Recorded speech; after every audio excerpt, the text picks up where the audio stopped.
예배 자리에 함께 하신 우리 모든 성도님들, 또 가정에서, 병상에서, 각처에서 영상으로 예배하는 우리 모든 성도님들에게도 하나님의 은혜가 충만한 시간 되시기를 주님의 이름으로 축복합니다. 우리 서로 인사하겠습니다. 사랑합니다. 축복합니다.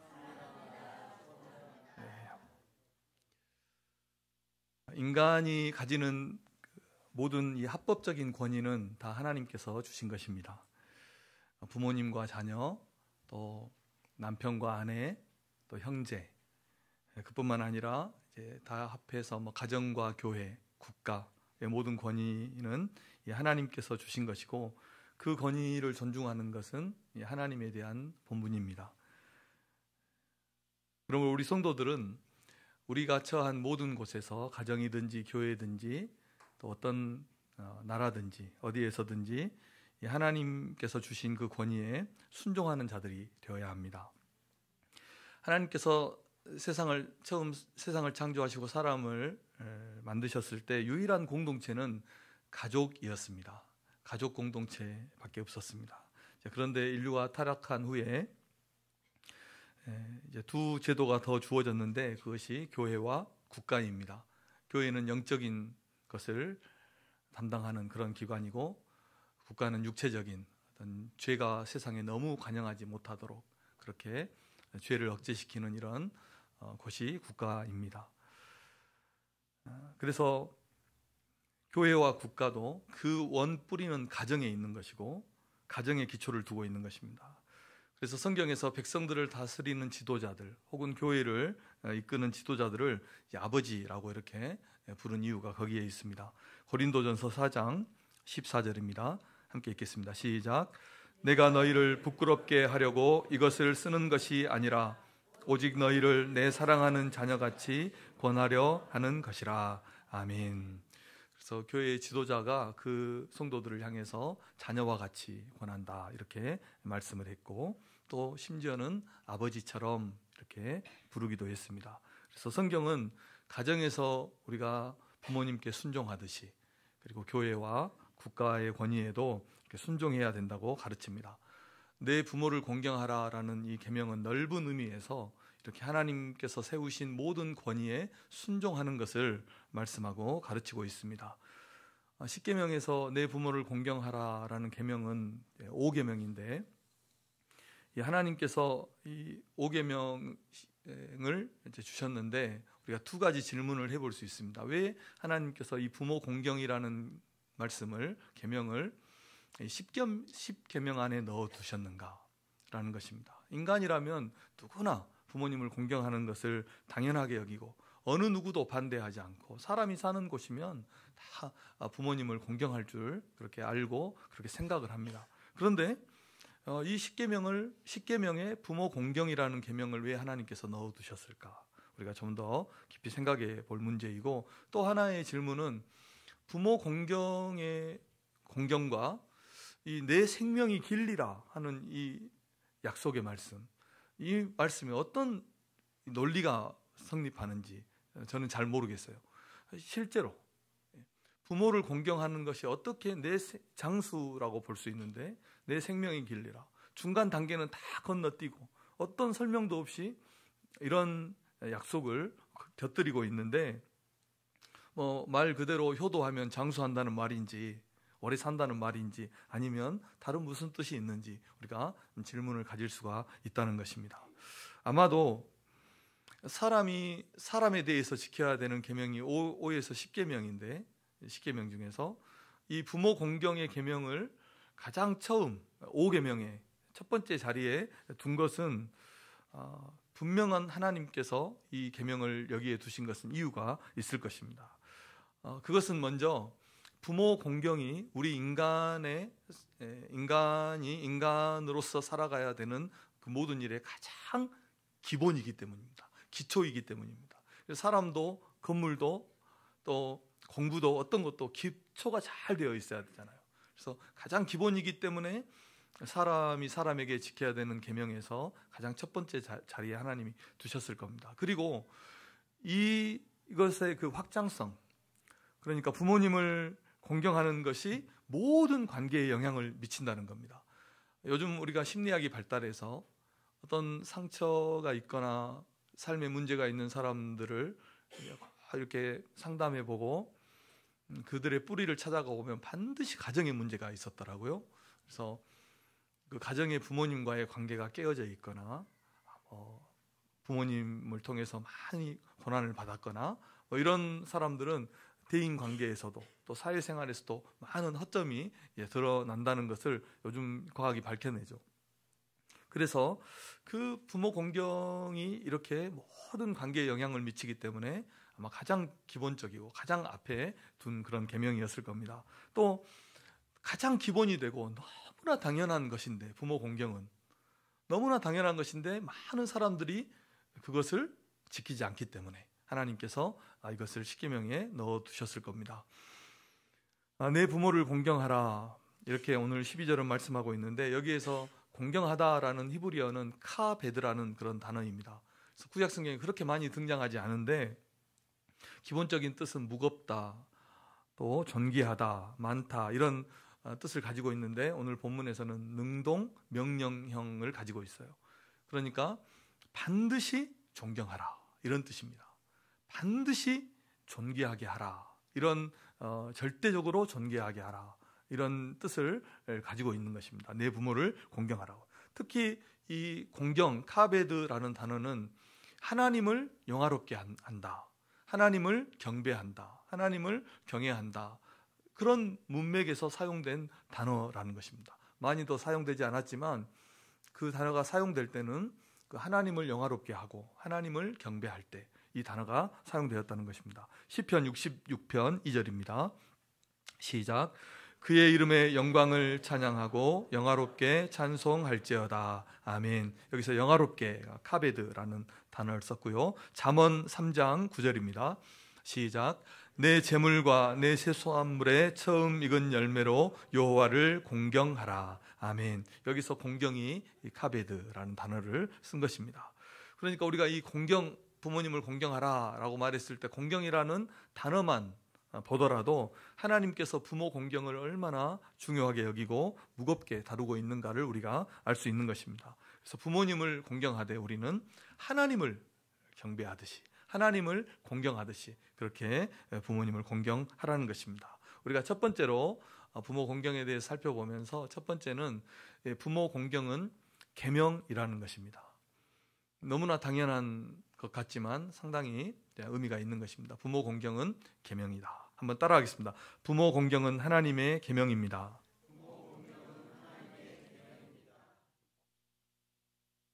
제가 입이 이렇게 바짝바짝 타는 것은 이런 설교를 할 자격이 없는데 설교를 해야 되기 때문입니다. 부모 공경은 인간으로서 당연한 의무고 도리인데 그 가장 기본이 됩니다. 그리고 모든 관계의 출발이고 원본입니다. 원본. 그래서 이 부모 공경이 잘 되어야 그 사람이 하나님과의 관계, 또 이웃과의 관계, 형제와의 관계, 모든 관계가 이렇게 아름답게 되는 것입니다. 그래서 하나님은 부모 공경을 사람이 사람에게 대해서 지켜야 되는 계명의 첫 번째에 두셨다는 것입니다. 그래서 우리는 부모님을 공경하는 것을 하나님의 계명으로 알고 부모님을 공경해야 할 줄로 믿습니다. 하나님께서 이 계명을, 이 부모 공경을 하나님의 십계명 안에 넣어 두셨다는 것은 그것은 결코 변해서는 안 되는, 변할 수 없는 것이기 때문에 딱 십계명에 넣어 두셨어요. 그래서 부모 공경은 시대에 따라서 바뀌어도 안 되고 우리의 형편과 사정에 따라서 바뀌어도 안 되고 감정이나 날씨에 따라서 우리 부모를 공경하는 것이 바뀌어서는 안 된다는 것입니다. 우리가 우상을 결코 숭배할 수 없는 것처럼, 살인해서는 안 되는 것처럼 부모 공경은 어떻게 해야 됩니까? 반드시 해야 되는 거예요. 공경하라는 그 단어 말씀처럼 반드시 절대적으로 존귀하게 여기며 부모님을 공경해야 된다는 것입니다. 심지어는 우리 크리스찬들은 부모 공경을 인륜의 차원에서 접근해서도 안 돼요. 부모 공경은 하나님의 계명이기 때문에 하나님의 계명으로서 이 부모 공경을 받아들여야 되는 겁니다. 그래서 인륜을 뛰어넘어야 돼요. 우리 크리스천 인륜을 뛰어넘어서 부모님을 공경해야 돼요. 그래서 우리 성도들은 부모 공경의 문제를 절대적인 것으로 받아들이고 접근해야 되고, 나아가서 구원받은 성도로서 이 부모 공경의 문제를 우리가 잘 받아들여야 하는 겁니다. 크리스천들은 어떻게 성경에서 말씀합니까? 원수도 사랑하라고 그러잖아요. 그런데 부모님은 어떻게 사랑해야 되겠어요? 원수도 사랑하는데 나를 그렇게 사랑해주는 부모님은 우리가 어떻게 사랑해야 되겠습니까? 그래서 우리는 부모님을 섬기고 부모님께 순종하고 부모님을 공경해야 된다는 것을 하나님의 계명으로 분명하게 받아들이고 부모님께 순종하고 존경하고 사랑하고 공경하는 우리 성도님들이 되시기를 주님의 이름으로 축복합니다. 오늘 말씀을 다시 한번 보십시오.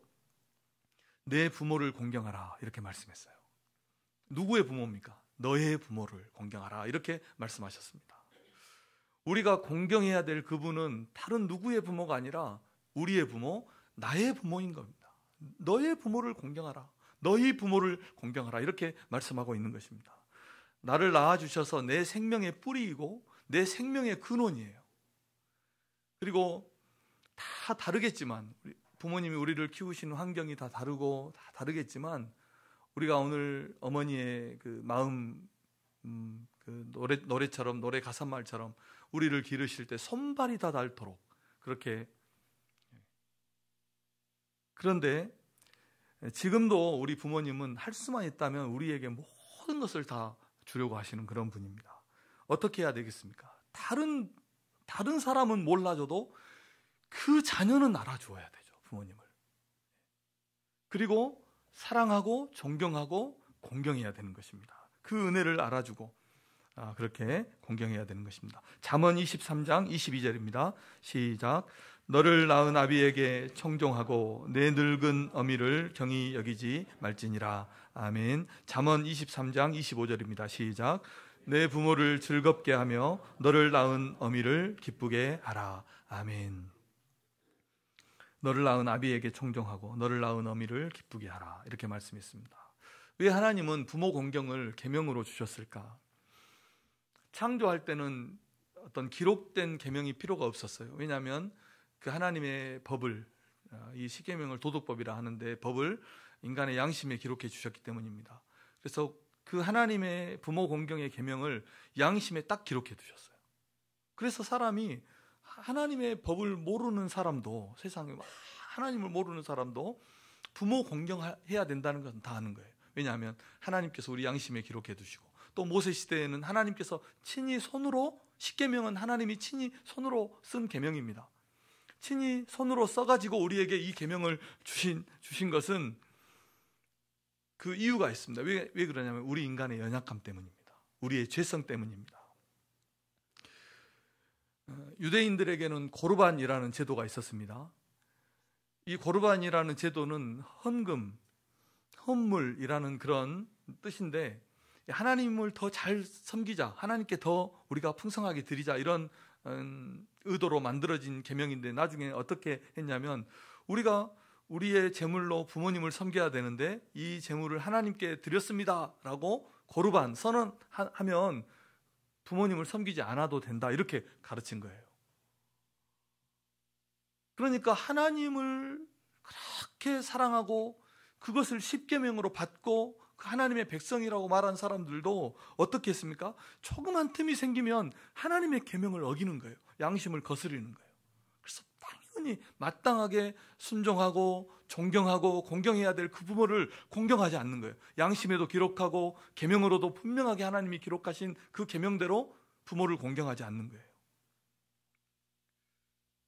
이런 잘못을 우리가 얼마나 많이 범했습니까? 우리 성도들이, 또 저를 포함해서 입이 10개라도 할 말이 없는 겁니다.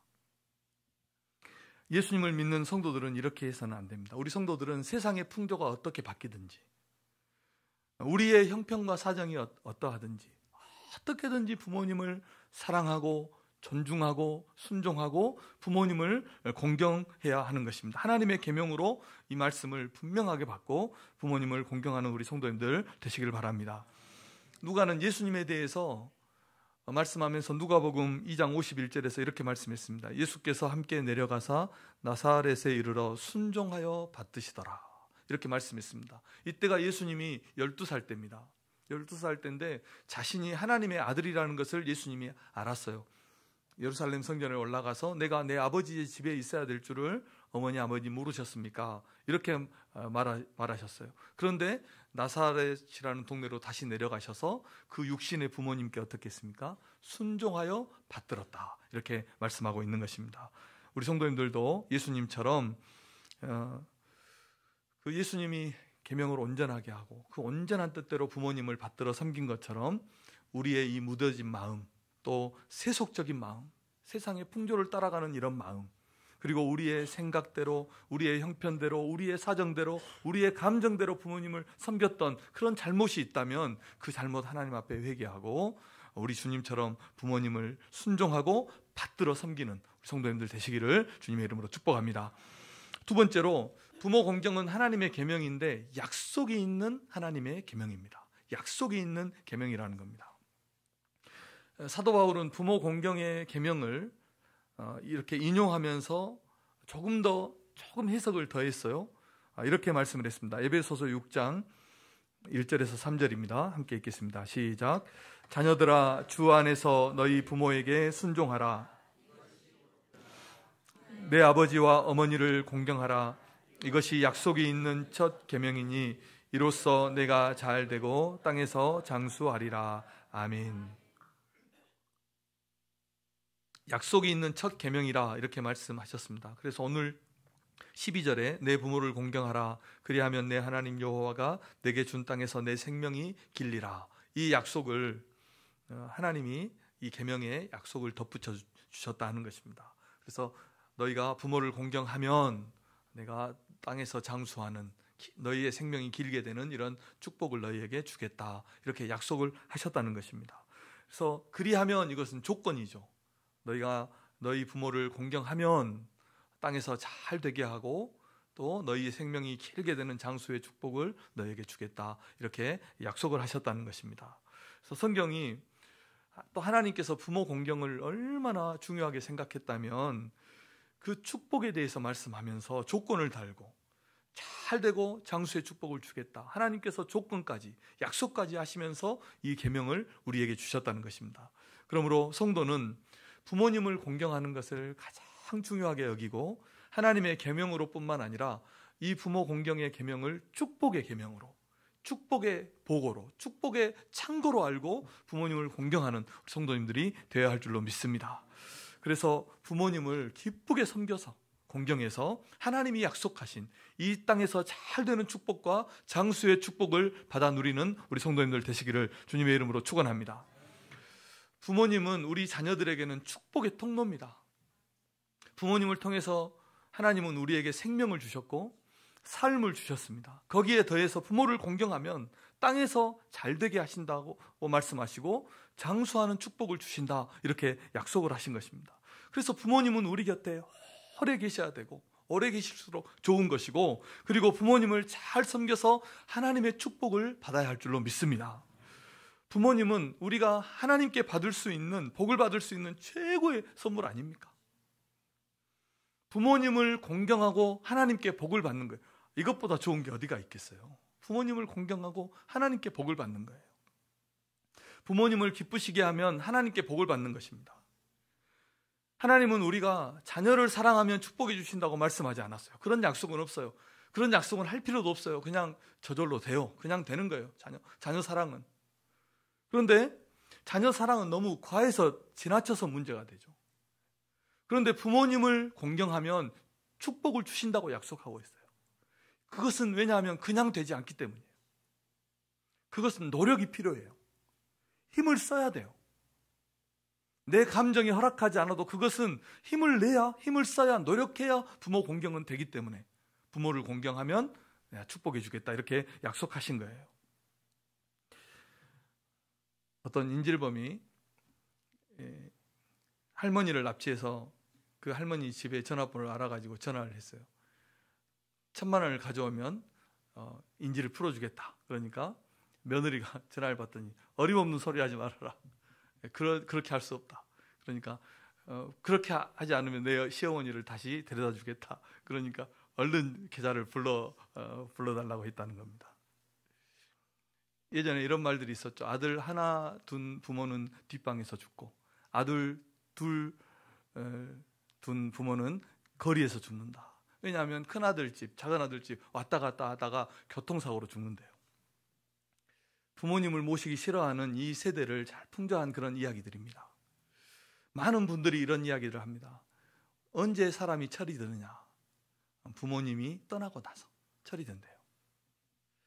살아계실 때 왜 그 마음을 알아들이지 못했을까? 이런 뒤늦은 후회를 합니다. 부모님이 살아계실 때 조금만 철이 더 들었더라면 이런 후회가 남고 또 남는 것입니다. 하나님께서 우리에게 부모님을 통해서 복을 주신다면 아마 부모 차지하기 쟁탈전이 벌어질 거예요. 우리 성도님들은 부모님을 공경하여 하나님께서 약속하신 대로 땅에서 잘 되는 축복, 또 장수의 축복을 다 받아 누리시기를 주님의 이름으로 축원합니다. 세 번째로 부모 공경에 대해서 세 가지만 권면드리겠습니다. 첫째는 존경하자는 겁니다. 우리 옆 사람에게 한번 축복하고 권면하겠습니다. 부모님을 존경합시다. 처음에도 단어 공경이라는 단어를 설명하면서 이 공경은 존경하다, 존귀하게 하다 이런 뜻이 있다고 말씀드렸습니다. 하나님을 영화롭게 할 때 사용되는 그런 단어입니다. 그래서 존경이라는 낱말의 뜻은 부모님 혹은 다른 사람의 인격을 존중하고 그의 생각이나 사상을 받아들이고 행위 따위를 받든다, 받아들인다, 공경한다 이런 뜻이 존경이라는 뜻입니다. 그러니까 우리 자녀들은 부모님의 인격을 인정해 주는 거예요. 받아들이는 거예요. 부모님의 생각을 인정해 드리는 거예요. 부모님의 삶을 인정해 드리는 거예요. 누가요? 자녀가. 그래서 아버지 때문에 어머니 때문에 제가 있습니다. 이렇게 감사를 표현해야 됩니다.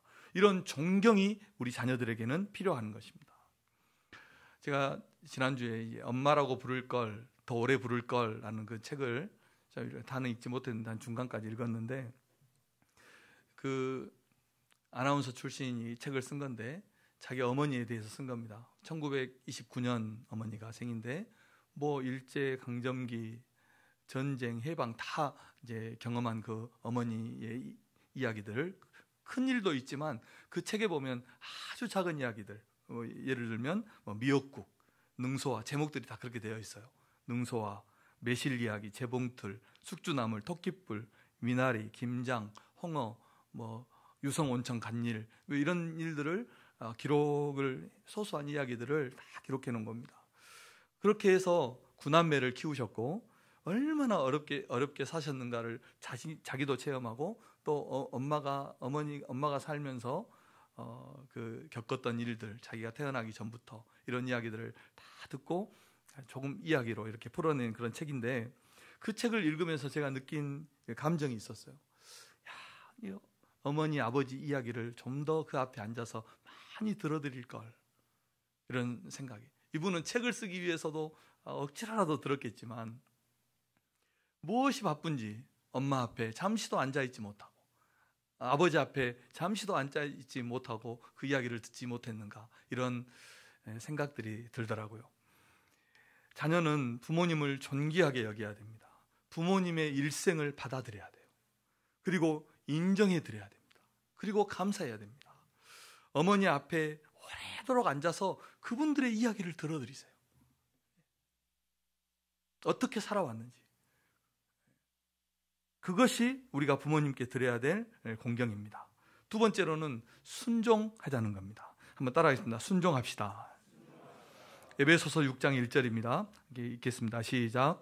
자녀들아 주 안에서 너희 부모에게 순종하라. 이것이 옳으니라. 아멘. 사도 바울은 순종하라 이렇게 말씀했습니다. 순종이 제사보다 낫고 듣고 순종하는 것이 순양의 기름보다 낫다. 성경은 이렇게 말씀합니다. 순종하는 것이 공경하는 것이고 공경하는 것은 곧 순종하는 것입니다. 그래서 우리 성도님들은 부모님을 가장 존경하고 부모님 말씀에는 무조건 순종하는 우리 성도님들이 되시기를 바랍니다. 무조건 순종해요. 무조건. 우리 남자 성도님들은 들으십시오. 잘 들으십시오. 아내에게 순종하듯 부모님께 순종하시기 바랍니다. 웃지도 않으시네. 네. 우리 자매 성도님들은 잘 들으십시오. 자녀에게 하듯 부모님에게 하시기 바랍니다. 그렇게 지죽은 듯이 아멘을. 예.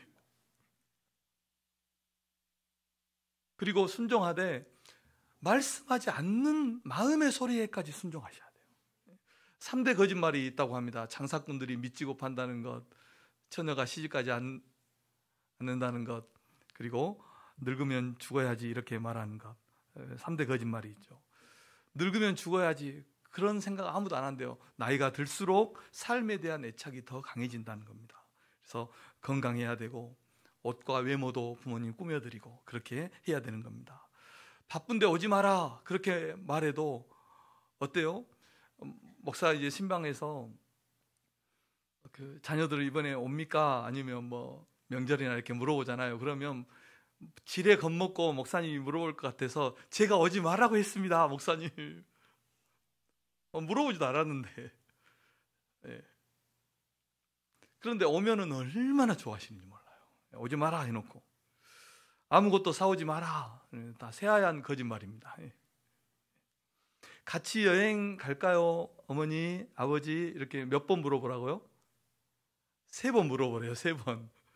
물어. 그리고 부모님들은 2번째 물어볼 때 그럼 같이 갈까? 이렇게 3번. 요즘은 뭐 급해가지고 안 물어볼 수도 있으니까 그렇게 하랍니다. 그래서 우리가 부모님께 순종하자. 마지막 3번째로 물질로 섬겨드리자, 공경하자 하는 겁니다. 한번 따라하겠습니다. 물질로 공경하자. 네. 물질이 있는 곳에 마음이 있는 것입니다. 부모님을 공경하는 것은 시간을 내서 찾아뵙고 물질로 섬겨야 하는 것입니다.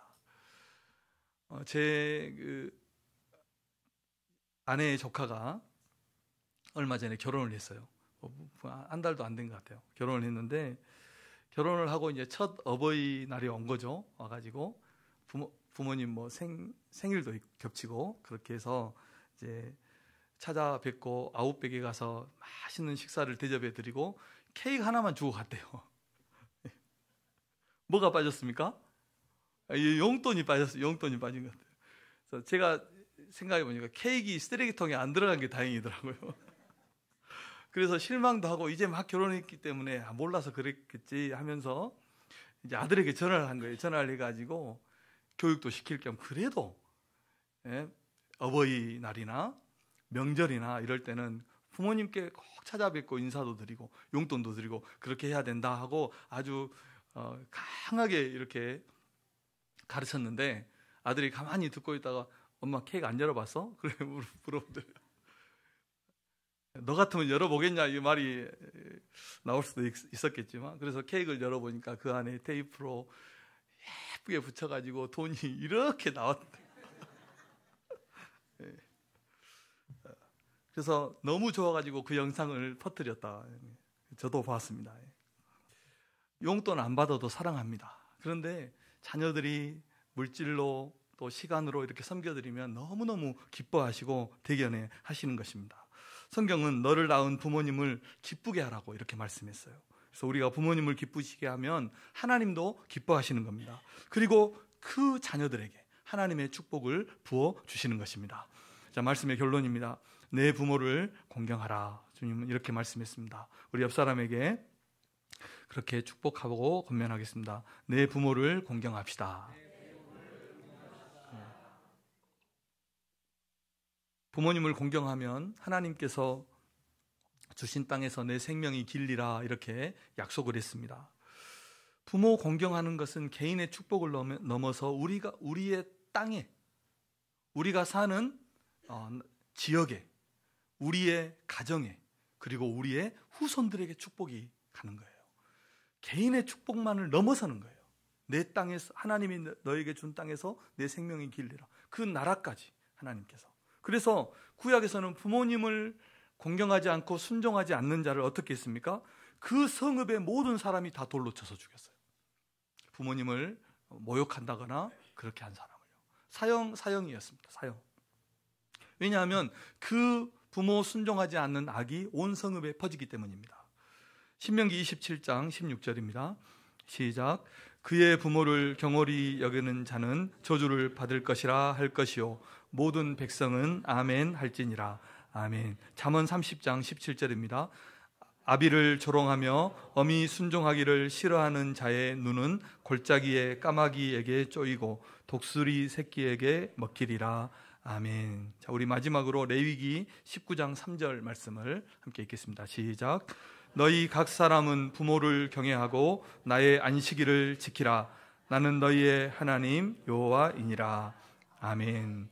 오늘 공경이라는 단어 설명을 드렸지만 오늘 이 레위기 19장 3절에서는 경외라는 말이 나옵니다. 내 부모를 경외하고 나의 안식일을 지키라, 이렇게 말씀을 했어요.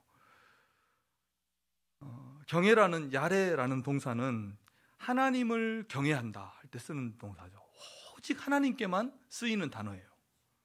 유일하게 구약에서 경배의 대상은 하나님뿐입니다. 그런데 딱 한 대상을 향해서는 예외를 두고 있는데 부모님. 부모님을 경외하고 이렇게 말씀했어요. 그래서 하나님과 부모님만이 공경의 대상이고 경외의 대상이 된다는 겁니다. 하나님은 우리가 부모님을 공경할 때 그것을 마치 하나님을 공경하는 것으로 받아들이고 축복하시고, 우리가 부모를 공경해야 되는 것은 인륜을 뛰어넘어서 하나님을 경외하듯이 부모님을 경외하고 공경하는 우리 성도들이 되어야 할 줄로 믿습니다. 기도하겠습니다. 하나님 아버지 감사합니다.